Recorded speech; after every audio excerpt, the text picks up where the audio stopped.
सिंधु घाटी सभ्यता 5000 साल पहले फलने फूलने वाली एक विशाल और उन्नत संस्कृति आज भी हमें हैरान और चकित करती है।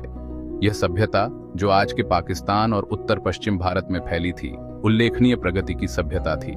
इसमें योजनाबद्ध शहर, उन्नत सफाई व्यवस्था और प्राचीन दुनिया भर में फैला एक संपन्न व्यापार नेटवर्क था। सिंधु घाटी सभ्यता के शहरों में हड़प्पा और मोहनजोदड़ो प्रमुख थे, जो अपने समय के सबसे उन्नत शहरों में से एक थे। फिर भी अपनी भव्यता के बावजूद सिंधु लिपि आज तक अनिर्णित है, जिससे हमें इसकी भौतिक संस्कृति के अवशेषों से ही इसकी कहानी को जोड़ना पड़ता है। यह लिपि, जो हजारों मुहरों और अन्य कलाकृतियों पर पाई जाती है, आज भी एक रहस्य बनी हुई है। एक स्पष्ट लिपि की कमी के कारण सिंधु लोगों के व्यक्तिगत अनुभवों का आकलन करना चुनौतीपूर्ण हो जाता है, जिसमें यह भी शामिल है कि क्या वे खुश थे। उनके सामाजिक ढांचे, धार्मिक मान्यताओं और दैनिक जीवन के बारे में हमारी समझ सीमित है। आखिरकार खुशी एक जटिल भावना है, जो आंतरिक और बाहरी दोनों तरह के असंख्य कारकों से प्रभावित होती है। सिंधु घाटी सभ्यता के निवासियों की खुशी का आकलन करने के लिए हमें उनके जीवन के विभिन्न पहलुओं को समझना होगा। हालांकि पुरातात्विक साक्ष्यों की जांच करके और अन्य समकालीन सभ्यताओं से तुलना करके हम इस गूढ़ सभ्यता के निवासियों द्वारा अनुभव किए गए जीवन की गुणवत्ता में बहुमूल्य अंतर्दृष्टि प्राप्त कर सकते हैं। उदाहरण के लिए, उनके शहरों की योजनाबद्ध संरचना और उन्नत जल निकासी प्रणाली यह संकेत देती है कि वे एक संगठित और सुव्यवस्थित समाज में रहते थे।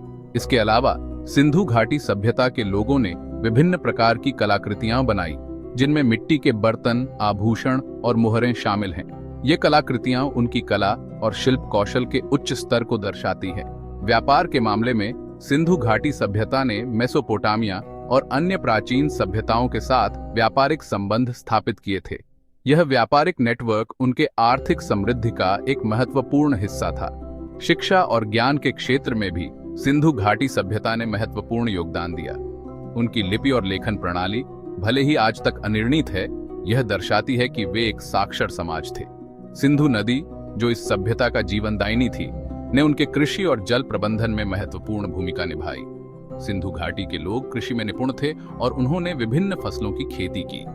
अंततः सिंधु घाटी सभ्यता की समृद्धि और उन्नति उनके सामूहिक प्रयासों और सामाजिक संगठन का परिणाम थी। उनकी संस्कृति, कला और विज्ञान के क्षेत्र में उनकी उपलब्धियां आज भी हमें प्रेरित करती हैं। सिंधु घाटी सभ्यता का अध्ययन हमें यह समझने में मदद करता है कि प्राचीन समाजों ने कैसे जटिल चुनौतियों का सामना किया और अपने समय की सीमाओं के भीतर उन्नति की। यह हमें यह भी सिखाता है कि मानवता की प्रगति एक सतत प्रक्रिया है, जो समय के साथ विकसित होती रहती है। जैसे जैसे हम इस प्राचीन सभ्यता के रहस्यों को उजागर करते हैं, हम न केवल उनके जीवन के बारे में अधिक जानते हैं, बल्कि अपने वर्तमान और भविष्य के लिए भी महत्वपूर्ण सबक सीखते हैं। सिंधु घाटी सभ्यता की कहानी हमें यह याद दिलाती है कि मानवता की यात्रा कितनी अद्भुत और जटिल है, और यह कि हर सभ्यता का अपना अनूठा योगदान होता है, जो हमारी सामूहिक विरासत को समृद्ध बनाता है। 20वीं सदी की शुरुआत में सिंधु घाटी सभ्यता की खोज पुरातत्व विज्ञान में एक महत्वपूर्ण मोड़ थी, जिससे एक परिष्कृत शहरी सभ्यता का अस्तित्व सामने आया। यह खोज न केवल इतिहास के पन्नों में एक नया अध्याय जोड़ती है, बल्कि हमें यह भी बताती है कि प्राचीन मानव समाज कितने उन्नत और संगठित थे। सिंधु घाटी सभ्यता, जिसे हड़प्पा सभ्यता के नाम से भी जाना जाता है, ने हमें यह दिखाया कि उस समय के लोग कितने कुशल और रचनात्मक थे। यह सभ्यता प्राचीन मिस्र और मेसोपोटामिया से भी पुरानी थी। यह तथ्य अपने आप में इस सभ्यता की महानता को दर्शाता है। मिस्र और मेसोपोटामिया की सभ्यताओं को हम अक्सर प्राचीन दुनिया की सबसे पुरानी और सबसे उन्नत सभ्यताओं के रूप में जानते हैं, लेकिन सिंधु घाटी सभ्यता ने इनसे भी पहले अपने उन्नति के शिखर को छू लिया था। हड़प्पा और मोहनजोदारो जैसी जगहें अपने प्रभावशाली ग्रिड जैसे लेआउट, मानकीकृत वजन और माप और विस्तृत जल निकासी प्रणालियों के साथ एक उच्च संगठित और तकनीकी रूप से उन्नत समाज की ओर इशारा करती हैं। इन शहरों की योजना और संरचना यह दर्शाती है कि उस समय के लोग शहरी नियोजन और निर्माण में कितने कुशल थे। उनके द्वारा विकसित की गई जल निकासी प्रणाली आज भी एक रहस्य बनी हुई है, और यह दिखाती है कि वे पर्यावरण के प्रति कितने जागरूक थे। खुदाई में कलाकृतियों का खजाना निकला है, जिसमें जटिल नक्काशीदार मुहरें शामिल हैं।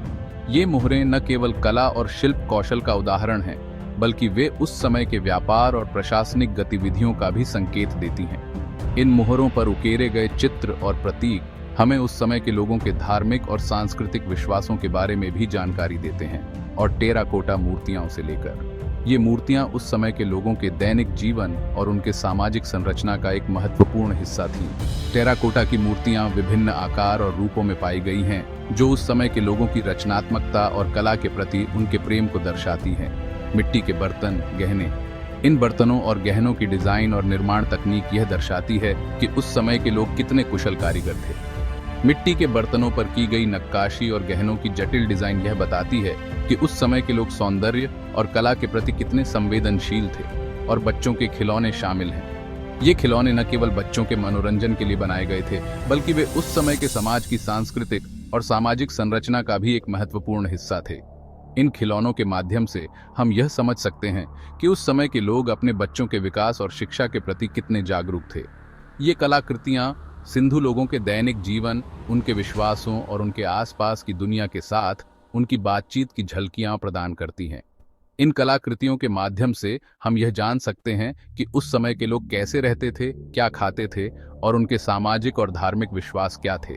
ये कलाकृतियां हमें उस समय के लोगों की जीवन शैली और उनकी सोच के बारे में महत्वपूर्ण जानकारी प्रदान करती हैं। उदाहरण के लिए, मानकीकृत वजन और माप की उपस्थिति एक ऐसी संस्कृति का सुझाव देती है जो व्यापार और वाणिज्य में निष्पक्षता और व्यवस्था को महत्व देती है। यह दर्शाता है कि उस समय के लोग व्यापार और वाणिज्य में कितने उन्नत थे और वे अपने व्यापारिक संबंधों को कितनी गंभीरता से लेते थे। इन मानकीकृत वजन और मापों के माध्यम से हम यह समझ सकते हैं कि उस समय के लोग व्यापार और वाणिज्य में कितने कुशल थे और वे अपने व्यापारिक संबंधों को कितनी गंभीरता से लेते थे।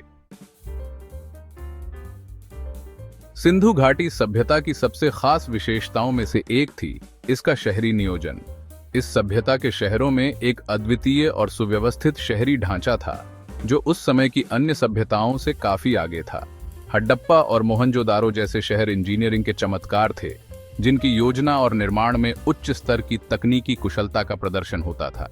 इन शहरों में न केवल आवासीय और व्यावसायिक क्षेत्रों का स्पष्ट विभाजन था, बल्कि सार्वजनिक और धार्मिक स्थलों का भी विशेष ध्यान रखा गया था, जिनमें ग्रिड पैटर्न में बिछाई गई चौड़ी सड़कें जो शहर के विभिन्न हिस्सों को जोड़ती थीं और यातायात को सुगम बनाती थीं। इन सड़कों के किनारे किनारे नालियों का निर्माण किया गया था, जो जल निकासी की एक परिष्कृत व्यवस्था का हिस्सा थी। परिष्कृत जल निकासी व्यवस्था और सार्वजनिक भवन थे जो न केवल शहर की स्वच्छता को बनाए रखते थे, बल्कि बाढ़ और जल भराव जैसी समस्याओं से भी निपटने में सक्षम थे। इन शहरों में बड़े बड़े अन्न भंडार और सार्वजनिक स्नानागार भी थे, जो एक सुव्यवस्थित और केंद्रीकृत प्रशासन का सुझाव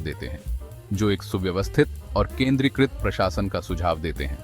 इन शहरों में प्रशासनिक भवनों की उपस्थिति यह दर्शाती है कि यहाँ एक मजबूत और संगठित शासन प्रणाली थी, जो नागरिकों की जरूरतों का ध्यान रखती थी और शहर के संसाधनों का कुशल प्रबंधन करती थी। अन्न भंडार और सार्वजनिक स्नानागारों की उपस्थिति आबादी की भलाई के प्रति चिंता का संकेत देती है। इन सुविधाओं का निर्माण यह दर्शाता है कि सिंधु घाटी सभ्यता के लोग अपने नागरिकों के स्वास्थ्य और स्वच्छता के प्रति जागरूक थे। सार्वजनिक स्नानागार न केवल स्वच्छता के लिए महत्वपूर्ण थे, बल्कि सामाजिक और धार्मिक गतिविधियों के केंद्र भी थे। सिंधु लोग सक्रिय व्यापारी भी थे, जिनके समुद्री नेटवर्क मेसोपोटामिया तक फैले हुए थे। वे न केवल स्थानीय व्यापार में निपुण थे, बल्कि अंतरराष्ट्रीय व्यापार में भी उनकी महत्वपूर्ण भूमिका थी। उनके व्यापारिक संबंधों ने उन्हें विभिन्न संस्कृतियों और सभ्यताओं के साथ संपर्क में लाया, जिनके समुद्री नेटवर्क मेसोपोटामिया तक फैले हुए थे।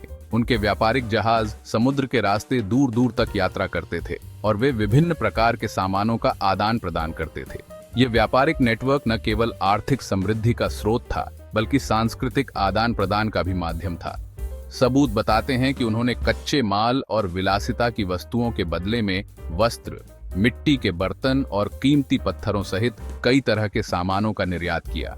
उनके द्वारा निर्मित वस्त्र और मिट्टी के बर्तन न केवल स्थानीय बाजारों में लोकप्रिय थे, बल्कि विदेशी बाजारों में भी उनकी मांग थी और कीमती पत्थरों सहित कई तरह के सामानों का निर्यात किया। उनके द्वारा निर्मित आभूषण और अन्य विलासिता की वस्तुएं भी व्यापार का एक महत्वपूर्ण हिस्सा थीं। इन वस्तुओं की उच्च गुणवत्ता और सुंदरता ने उन्हें विदेशी बाजारों में भी लोकप्रिय बना दिया था। यह व्यापक व्यापार नेटवर्क उनकी उद्यमशीलता की भावना और अन्य संस्कृतियों के साथ शांतिपूर्वक और लाभप्रद रूप से बातचीत करने की उनकी क्षमता पर प्रकाश डालता है। सिंधु घाटी सभ्यता के लोग न केवल कुशल व्यापारी थे, बल्कि वे सांस्कृतिक आदान प्रदान में भी निपुण थे। उनके व्यापारिक संबंधों ने उन्हें विभिन्न संस्कृतियों के साथ संपर्क में लाया, जिससे उन्होंने न केवल आर्थिक लाभ प्राप्त किया, बल्कि सांस्कृतिक समृद्धि भी हासिल की। सिंधु घाटी सभ्यता अपने समकालीन लोगों से कई महत्वपूर्ण मायनों में अलग है। मिस्र और मेसोपोटामिया के लोगों के विपरीत, जिन्होंने स्मारकीय मकबरे और मंदिर बनाए, ऐसा लगता है कि सिंधु लोगों ने शक्ति के दिखावटी प्रदर्शनों पर कम जोर दिया। उनके शहर, जबकि प्रभावशाली हैं, उनमें विशाल जिगुरैट और पिरामिड का अभाव है, जो अन्य प्राचीन सभ्यताओं की विशेषता है। स्मारकीय वास्तुकला और सैन्यवाद पर जोर की इस सापेक्षिक कमी ने कुछ विद्वानों को यह अनुमान लगाने के लिए प्रेरित किया है कि सिंधु घाटी सभ्यता अपने समकालीन लोगों की तुलना में अधिक समतावादी और शांतिपूर्ण समाज थी। हालांकि एक स्पष्ट लिपि के बिना इन परिकल्पनाओं की निश्चित रूप से पुष्टि करना मुश्किल है।